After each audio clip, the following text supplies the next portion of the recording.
مفتی صاحب، جو لوگ مردے کو کاندھا دیتے ہیں تو پھر ان کاندھا دینے والوں سے مردہ کیا کہتا ہے؟ دیکھیے حدیث پاک میں اس کی بہت ساری صراحت سے ذکر آیا ہے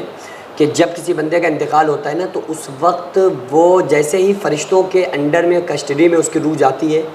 تو وہ یہ سمجھ جاتا ہے کہ ہمارا دنیا سے تعلق ختم ہو چکا ہے، ہم انتقال کر گئے اور اب ہماری روح فرشتوں کے ہاتھوں میں، چونکہ فرشتے بھی اسے نظر آ جاتے ہیں۔ حضرت ملک الموت مرنے والے کو نظر آ جاتے ہیں، وہ دیکھ لیتا ہے، اگر نیک ہوتا ہے تو اچھی حالت میں دیکھتا ہے، گناہگار ہوتا ہے تو بڑی خطرناک ان کی شکل و صورت ہوتی ہے، پھر اس ہیبت والی شکل کو دیکھتا ہے۔ تو بہرحال وہ یہ سمجھ جاتا ہے، نیک بندے کی جب روح نکالی جاتی ہے وہ چلا جاتا ہے، اس کو کفنایا جاتا ہے، دفنایا جاتا ہے، لوگ رو رہے ہوتے ہیں، جنازہ پڑھایا جاتا ہے، پھر اس کو جنازے کو اٹھایا جاتا ہے، جیسا آپ کا سوال ہے، جنازہ اٹھایا جاتا ہے، لوگ لے کر چلتے ہیں، قبر کے پاس پہنچتے ہیں، قبر کے اندر اتارتے ہیں۔ تو ان تمام مرحلوں کو وہ مرنے والا شخص جو اس کی روح ہوتی ہے وہ سب کچھ معائنہ کر رہی ہوتی ہے، دیکھ رہی ہوتی ہے، اس کو سب اس کے سامنے آیا ہوتا ہے، نظر آ رہا ہوتا ہے کہ لوگوں نے اب ہمارے جنازے کو اٹھایا ہوا ہے، لوگ اب ہمیں لے کر چل رہے ہیں۔ تو گناہگار بندہ جنازہ اٹھانے والوں سے خصوصاً کہتا ہے کہ اے لوگوں، مجھے کہاں لے کر کے جا رہے ہو، مجھے مت لے کر کے جاؤ، میں نے اس مکان کو، گھر کو بنایا بیوی بچوں کے ساتھ رہنے کے لیے، میرا خیال یہ تھا میں کبھی نہیں مروں گا، میں نے تو زندگی میں جینے کا فیصلہ کیا تھا، دنیا میں رہنے کا فیصلہ کر لیا تھا، اور میں نے گھر مشکلوں سے بنایا رہنے کے لیے، بیوی بچوں سے مجھے جدا نہ کرو، الگ نہ کرو، میں نہیں رہ سکتا، اور اے لوگوں کیوں میرے اوپر تم ظلم کرتے ہو، کیوں میرے بیوی بچوں سے تم مجھے جدا کرتے ہو۔ اور جو نیک بندہ ہوتا ہے وہ یہ کہتا ہے کہ مجھے پتا تھا کہ میرے ساتھ یہی ہونے والا ہے، مجھے پتا تھا ایک دن آئے گا کہ میں دنیا کو چھوڑ کر عالم برزخ میں جاؤں گا، مجھے پتا تھا وہ قبر میرا اصلی گھر ہوگی، میرا ٹھکانہ ہوگی، اس لیے میں عمل کرتا رہا۔ تو لہٰذا آج میں جب قبر میں جا رہا ہوں، اصلی گھر میں جا رہا ہوں، تو وہ فرشتوں سے کہتا ہے، ان لوگوں سے کہتا ہے جو لوگ جنازہ اٹھائے ہوئے ہوتے ہیں کہ اے لوگوں، اپنی زبان حال سے، زبان قلب سے، حالانکہ ان کی آواز کو ہم نہیں سن سکتے، لیکن چونکہ جو قرآن و حدیث نے کی جو تفصیل ہے میں وہ آپ کے سامنے پیش کر رہا ہوں، تو وہ اپنی زبان حال، زبان قلب سے یہ کہنے کہ نیک بندہ کوشش کرتا ہے کہ اے میرا جنازہ اٹھانے والوں، دیری نہ کرو، کیوں ٹائم ویسٹ کرتے ہو، جلدی چلو اور جلدی چل کے مجھے میرے اصلی گھر میں قبر کے اندر پہنچا دو، کیونکہ اسے پتہ ہوتا ہے کہ قبر ہمارے لیے سجائی جا چکی ہے، کیونکہ جیسے ہی نیک بندے کی روح نکلتی ہے وہ سمجھ جاتا ہے کہ ہم نیک ہیں، ہم پاس ہو گئے، کیونکہ اتنی آہستگی کے ساتھ نکلتی ہے۔ گناہگار بندے کی روح بڑی سختی کے ساتھ نکلتی ہے تو بس اس کے لیے معاملہ خطرناک شروع۔ آقا علیہ السلام نے ارشاد فرمایا تحفۃ المؤمنین الموت۔ اب آپ دیکھیں دنیا میں اگر کوئی کسی کو گفٹ دے رہا ہے، کوئی بڑا مکان دے دے، کوئی قصبہ دے دے، کوئی بڑی بڑی چیزیں دے دے کہ لو میں نے آپ کو گفٹ کر دی، تو بندہ خوش ہوگا کہ نہیں ہوگا؟ کتنا۔ اور آقا علیہ السلام نے ایک مومن بندے کے لیے کیا تحفہ بتایا ہے؟ تحفۃ المؤمنین الموت۔ مومن کا تحفہ جو ہے وہ موت ہے، یعنی آپ سمجھیں کہ جو موت ہے جس سے لوگ اتنا ڈر رہے ہیں، جتنا خوفزدہ، ارے یار موت، لو ختم،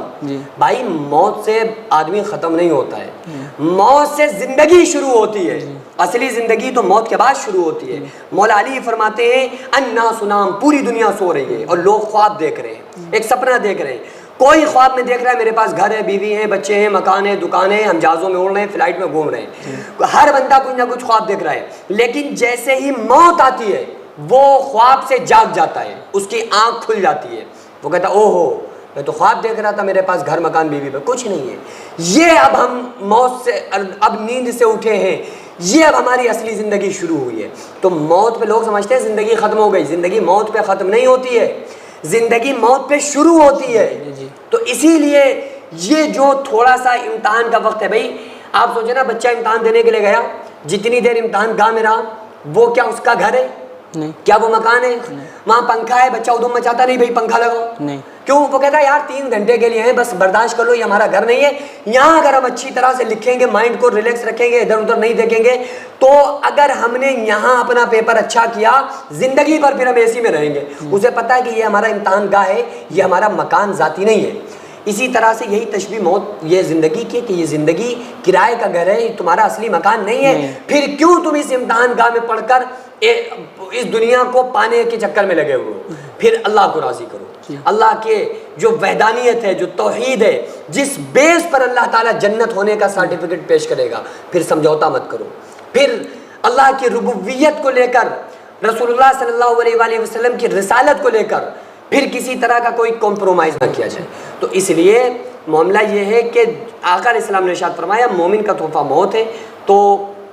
گناہگار کے لیے سب سے خطرناک میسج موت ہوتا ہے اور نیک بندے کے لیے سب سے اچھا جو تحفہ ہوتا ہے وہ موت ہوتا ہے. سینکڑوں ایسے غریب پریوار جو فاقہ کر کے زندگی گزار رہے ہیں اور بہت سے ایسے مجبور لوگ جو غربت کی وجہ سے بیماریوں سے جوجھ رہے ہیں اور ان کے پاس علاج کرانے کے لیے بھی پیسے نہیں ہیں. تو ان غریب فیملیز کو ہر مہینے ہماری سوسائٹی راشن دیتی ہے اور ان غریبوں کا فری میں علاج کراتی ہے. تو آپ لوگ ہمارے ساتھ مل کر ان بیوہ عورتوں اور یتیم بچوں کا سہارا ضرور بنیں اور ان کے راشن اور دوا علاج کے لیے زیادہ سے زیادہ تعاون کریں اور یہ ارادہ کریں کہ غریب کے بچوں کو انشاءاللہ بھوکا نہیں سونے دیں گے. اور ہر ہفتے ہر مہینے آپ لوگوں سے جو بھی ہو سکے آپ تعاون ضرور کریں. ان کو 10-10 سال سے جو لوگ بستر پر پڑے ہوئے ہیں انشاءاللہ تعالی ہم سب مل کر ان غریبوں کا علاج بھی کرائیں گے اور ہر مہینے انشاءاللہ تعالی ان غریبوں کو ہم راشن پہنچائیں گے. یہ سوسائٹی کا اکاؤنٹ نمبر ہے اور یہ اسکینر ہے. آپ لوگ اس اکاؤنٹ پر یا اس اسکینر کے ذریعے آپ غریب فیملیز کی ہیلپ کر سکتے ہیں.